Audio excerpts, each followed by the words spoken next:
झंडोत्तोलन स्थल पर माननीय विधायक जी उपस्थित हो गए हैं।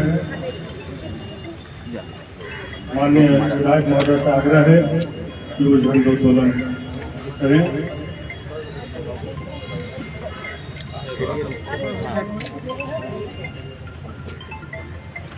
सुबोध भैया चप्पल खोल लीजिए।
भारत माता के भारत माता के भारत माता के वंदे वंदे वंदे। अब आगे हम माननीय विधायक महोदय से आग्रह करेंगे कि वो हम सबों के बीच अपना संबोधन करें।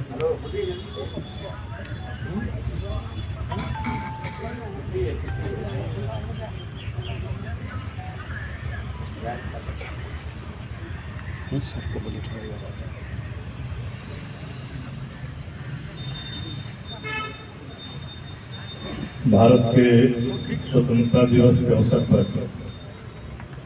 झंडोत्तोलन के कार्यक्रम में उपस्थित आप सभी भाइयों बहनों, हम सभी अवगत हैं कि 15 अगस्त 1947 को जब भारत को आजादी मिली तो उस समय आजादी के साथ ही भारत का विखंडन भी हो गया। भारत दो भागों में बंट गया। इसलिए बहुत सारे लोग इस देश में हैं उस विभाजन की याद करते हैं। और विभाजन केवल एक विभाजन नहीं था, बल्कि वह विभाजन रक्त रंजित था।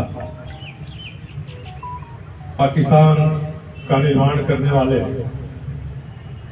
मोहम्मद जिन्ना ने 16 अगस्त 1946 को डायरेक्ट एक्शन डे का ऐलान किया। उसके बाद से देश में जैसी मारकाट आरंभ हुई और आज हम जब बचे हुए भारत का स्वतंत्रता दिवस मना रहे हैं तो हमारे दिमाग में यह बात रहनी चाहिए कि भारत का भूगोल जितना था, ठीक है, राजनीतिक रूप से वह एक देश नहीं हो सकता है, मगर सांस्कृतिक दृष्टिकोण से उस पूरे भूगोल को हम भारतीय संस्कृति और सनातन परंपरा का हिस्सा बनाए तो एक बड़ी उपलब्धि होगी। कई परियोजनाएं भी आरंभ हुई थी। वाजपेयी प्रधानमंत्री थे तो इन देशों तक रेल लाइन बिछाने की बात हुई थी, बर्मा से कराची के आगे। तो भारत की जो संस्कृति है, हमारी सनातन परंपरा है, जिसका विस्तार बहुत बड़ा था। तो आज का राजनीतिक भारत एक बड़े सांस्कृतिक भारत का निर्माण करने में योगदान कर सकता है, ताकि हमारी सनातन परंपरा की जो उपलब्धियां गत वर्षों में रही थी और आज भी बहुत सारे देश के लोग, आज मैं सुबह देख रहा था टेलीविजन पर सीरिया के एक मौलाना ने बहुत अच्छी तकरीर की और कहा है कि दुनिया भर में जितने भी पंथ हैं, जितने भी धर्म हैं, जितनी भी विचारधाराएं हैं, उसमें सबसे श्रेष्ठ सनातन विचारधारा है। ये सोशल मीडिया के माध्यम से भी ये प्रचारित हो रहा है। तो आज वास्तव में जो संघर्ष हमारे देश में चल रहा है, जिसको हम राजनीतिक दलों के विभिन्न कार्यक्रमों के रूप में देखते हैं, चाहे आज चुनाव आयोग के द्वारा सघन पुनरीक्षण मतदाता सूची किया जा रहा है, उसको लेकर आंदोलन हो रहा हो, या जेएनयू से आवाज आती थी कि भारत के टुकड़े होंगे, इंशाअल्लाह इंशाअल्लाह, ये बातें उठती थी। तो ये वास्तव में जो संघर्ष आज चल रहा है इस देश में, वह राजनीतिक संघर्ष नहीं है, वह विचारधारा का संघर्ष है। एक विचारधारा हमारी सनातन परंपरा की रही है, जो इस देश के मिट्टी में उपजे हुए विचार हैं, भले ही वो समाजवादी विचार हों, जिसे राम मनोहर लोहिया ने भगवान शिव और भगवान राम के विषय में लिख कर ये बताया था कि जो समाजवाद यहाँ का है, वह समाजवाद रूस और चीन के कम्युनिस्ट विचारधारा के समाजवाद से अलग है और राष्ट्रीय समाजवाद है। तो जो भी राष्ट्रीय विचारधारा के लोग हैं, ये मानते हैं कि हमारी परंपरा समृद्ध रही है, हमारी सनातन धर्म की आधारशिला रखने वाले जो ऋषि मुनि हैं, उनके जो भी विचार वेदों में, पुराणों में, अन्य ग्रंथों में संग्रहित हैं, समय समय पर दिए गए हैं, उन विचारों का विश्लेषण आज आवश्यक है। उसमें क्या ग्रहण करने लायक नहीं है, उसको ग्रहण नहीं करना चाहिए, मगर जो ग्रहण करने लायक है उसको ग्रहण करके सनातन परंपरा को आगे बढ़ाना चाहिए। यही संघर्ष आज है। एक पक्ष सनातन विचारधारा के आधार पर इस देश में राजनीति करना चाहता है, शासन चलाना चाहता है, और जो दूसरा पक्ष है वह विदेशी विचारों के आधार पर भारत की राजनीति और भारत के सत्ता तंत्र को प्रभावित करना चाहता है। मूल रूप से जब हम राजनीतिक दलों के संघर्ष को देखते हैं, चाहे वो तमिलनाडु में हो या कर्नाटक में हो या देश के दूसरे हिस्सों में, हम लोग तो ये मानते हैं कि जिस देश आजाद हुआ 15 अगस्त 1947 को विभाजन हुआ, और विभाजन के बाद जो मुसलमान भारत में रह गए, हम उनको भी उतना ही राष्ट्रवादी मानते हैं जितने राष्ट्रवादी हम हैं और जितने राष्ट्रवादी यहाँ के हिंदू और हिंदू परिवार की जो विचारधारा है वे हैं। इस बात को आगे बढ़ाने की जरूरत है कि जो पाकिस्तान नहीं गया, जो माना कि भारत ही हमारी मातृभूमि है, उसको अगर कोई प्रभावित करता है कि हमारी मातृभूमि नहीं है, तुम्हारा विचार कहीं दुनिया के दूसरे हिस्से से बधा हुआ है, तो उस तबके को खड़ा होना चाहिए कि हम इस देश की विरासत को उसी प्रकार से अपनाएंगे और उसी प्रकार से आगे बढ़ाएंगे जैसा हमारे विचारधारा के आधार पर राजनीति करने वाला जो समूह है वह आगे बढ़ रहा है। यानी देश पहला है, इंडिया फर्स्ट इसको कहते हैं कि भारत पहला है, उसके बाद हम हैं, उसके बाद कोई धर्म है। अगर कोई ये कहे कि हमारा धर्म प्रमुख है और राष्ट्र प्रमुख नहीं है, तो हम उसको राष्ट्रवादी नहीं मान सकते हैं। तो विचारधारा के संघर्ष में आज जो बातें सामने आ रही हैं, उन बातों में भारत की जनता को शिक्षित प्रशिक्षित करना है, उनको याद दिलाना है। यह केवल राजनीतिक संघर्ष नहीं है, यह केवल एक सरकार बनाने में बिगाड़ने का संघर्ष नहीं है, बल्कि हमारी जो सनातन परंपरा आ रही है वह आगे और समृद्ध होकर बढ़ेगी, और जो हमारा भारत का बड़ा भूगोल था उस भूगोल को सांस्कृतिक रूप में प्रभावित करेगी। अखंड भारत हम नहीं बना सकते, मगर सांस्कृतिक राष्ट्रवाद की धारा को आगे बढ़ाया जा सकता है। यह सांस्कृतिक राष्ट्रवाद आगे बढ़ेगा तो यह हमारे अखंड भारत का पर्याय होगा। इसलिए जो शेष भारत बचा हुआ है 15 अगस्त 1947 के बाद से, उसको हमें हर तरह से मजबूत करना है और अपने जेहन में दूसरे के जेहन में बात डालनी है। ये केवल पार्टियों की लड़ाई नहीं है, ये केवल केंद्र में सरकार बनाने की लड़ाई नहीं है। यह लड़ाई एक स्वस्थ परंपरा को, समृद्ध परंपरा को आगे बढ़ाने और समय के अनुकूल बनाने की आवश्यकता है। उसको लेकर जो विचारधारा चल रही है उसमें, और विदेशी विचारधाराओं से प्रभावित जो लोग हैं उनका ये संघर्ष है और सरकारों के बनने बिगड़ने से यह बहुत हद तक प्रभावित होता है। आज 15 अगस्त 1947 को हमें इसको याद रखना चाहिए। हमने देखा है कई घटनाएं हो रही हैं पिछले 10-12 वर्षों से। भारत मजबूत होकर उभरा है। ऐसा नहीं कि भारत की सेनाएं पहले कमजोर थी या भारत में राष्ट्रवाद पहले कमजोर था। जितनी लड़ाइयां हुई पड़ोसी देश से, उसमें भारत की सेनाओं ने जीत हासिल किया, मगर उन्होंने जो जीत हासिल किया उसको राजनीतिक रूप से समझौते के टेबल पर हमने गंवा दिया।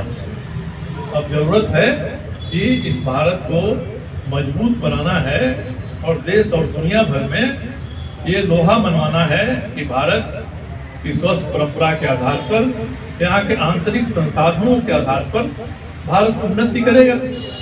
आज आप देख रहे हैं अमेरिका के जो राष्ट्रपति हैं वो कह रहे हैं कि हम भारत पर टैरिफ लगाएंगे, यानी भारत में जो उत्पाद होता है और अमेरिका के बाजार में करीब 30% उसकी हिस्सेदारी है, उसको वो महंगा करेंगे।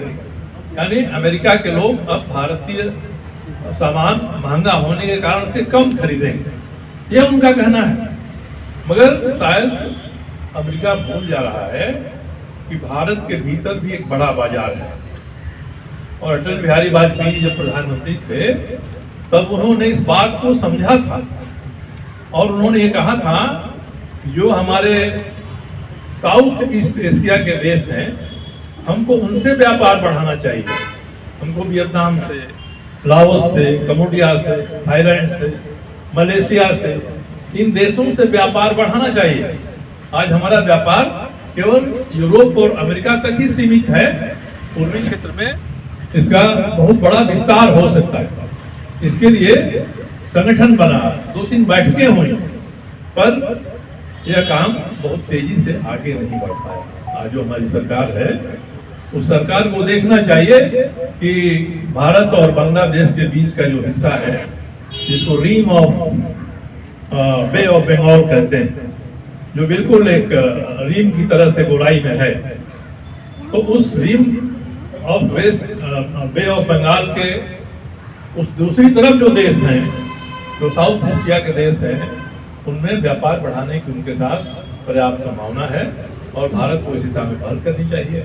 दूसरा, भारत का जो अपना बाजार है, हम देखते हैं कहीं भी मॉल में चले जाइए, वहाँ कितने सामान मिलते हैं ऐसे ब्रांड को जो विदेशी ब्रांड है, और हमारे युवक उस विदेशी ब्रांड को पसंद करते हैं। अपने देश में के समानांतर ऐसा ब्रांड खड़ा हो तो भारत के भीतर ही एक बहुत बड़ा बाजार है, जिसको भारत अमेरिका के टैरिफ लगाने का की जो धमकी है उसका वो सामना कर सकता है। आपको याद होगा कि 1996-97 में वाजपेयी जी ने परमाणु विस्फोट किया था, तो अमेरिका ने तो उसमें सैंक्शन लगा दिया था भारत पर। अरे सैंक्शन 3 साल 4 साल चला, सैंक्शन निष्प्रभावी हो गया, भारत ने उसका सामना किया। इसलिए अंतर्राष्ट्रीय राजनीति कूटनीति का जो भी तकाजा हो, परंतु आज अपने स्वदेशी बाजार को मजबूत करना है। हम सभी जानते हैं कि ऋषि तुल्य हमारे नेता हुए थे श्री दत्तोपंत ठेंगड़ी जी ने 1992-93 में इस स्थिति को उन्होंने पहचाना था। वे मजदूर नेता थे, भारतीय मजदूर संघ के संस्थापक थे, और उस समय जो दुनिया भर में व्यापार की वार्ताएं चल रही थी, जो अंत में वर्ल्ड ट्रेड ऑर्गेनाइजेशन के रूप में उसने एक नया आयाम ग्रहण किया, उन्होंने पहचाना था उस समय, और स्वदेशी जागरण मंच की स्थापना उन्होंने की थी कि हम भारत के लोग स्वदेशी माल का, स्वदेशी सामान का ही इस्तेमाल करें, तो हमारे यहाँ जो उत्पादन करता है उनके लिए बहुत बड़ा बाजार मिलेगा। तो आज भारत में अमेरिकी धमकी को देखते हुए स्वदेशी की भावना को आगे बढ़ाना है, और मुझे लगता है कि भारत की सरकार भी इस दिशा में प्रयास कर रही है। जो हमारे लघु उद्योग हैं, कुटीर उद्योग हैं, मझोले उद्योग हैं, इनमें बने हुए सामानों को अपने घर में रखना अगर हम अपने लिए प्रतिष्ठा सूचक मानेंगे, तो लघु कुटीर और मध्यम उद्योगों में अपार क्षमता है कि वे भारत की अर्थव्यवस्था को अमेरिकी धमकी से बचा सकें और अमेरिकी धमकी को नाकाम कर सकें। इसलिए इस संदर्भ में भी है कि 15 अगस्त 1947 का आज का दिन हमको यह सोचने पर मजबूर करे पूरे देशवासियों को कि हम स्वदेशी उत्पादित सामानों का ही अधिक से अधिक हम उपयोग करेंगे, तो कोई भी दूसरा देश भारत को आंख नहीं दिखा सकता है। और इसी तरह से हमने देखा कि ऑपरेशन सिंदूर हुआ और गांव की घटना हुई, सोची समझी नीति के तहत हमारी सेना ने हमला किया और 2 दिन के भीतर पाकिस्तान घुटनों पर आ गया। इसमें भारत का पराक्रम दिखाई पड़ा। एपीजे अब्दुल कलाम के समय से डीआरडीओ में जो रिसर्च हुआ था और जिससे स्वदेशी हथियार बनाए जाने लगे, स्वदेशी पनडुब्बियां बनने लगी, स्वदेशी विमान बनने लगे, हमारे रॉकेट बनने लगे, तो उसके कारण से आज स्वदेशी क्षेत्र में एक बहुत बड़ा भारत की तकनीकी का विकास हुआ।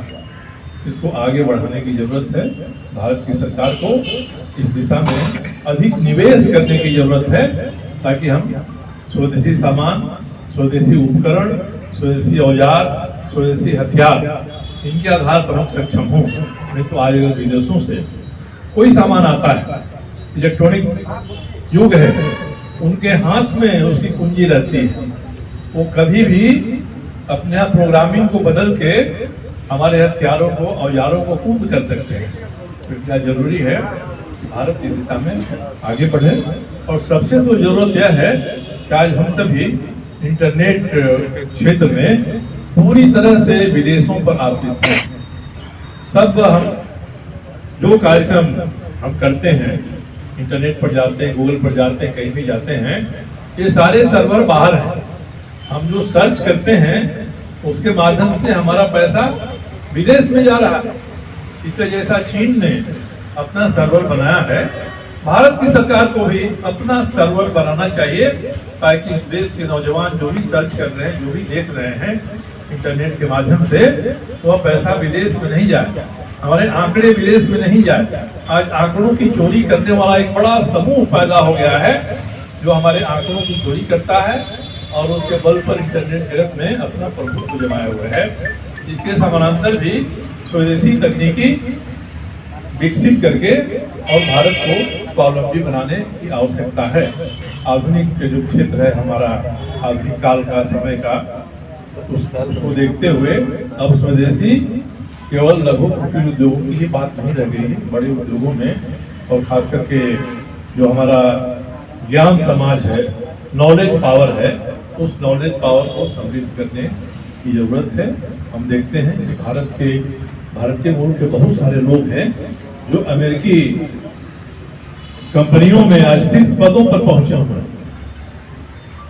जो अमेरिकी कंपनियां आज सिमोर बनी हुई हैं, तो भारत की मेधा भारत में भी इस तरह का उपक्रम दिखाए, इसके लिए भारत की सरकार को इस दिशा में अत्यधिक निवेश करने की जरूरत है।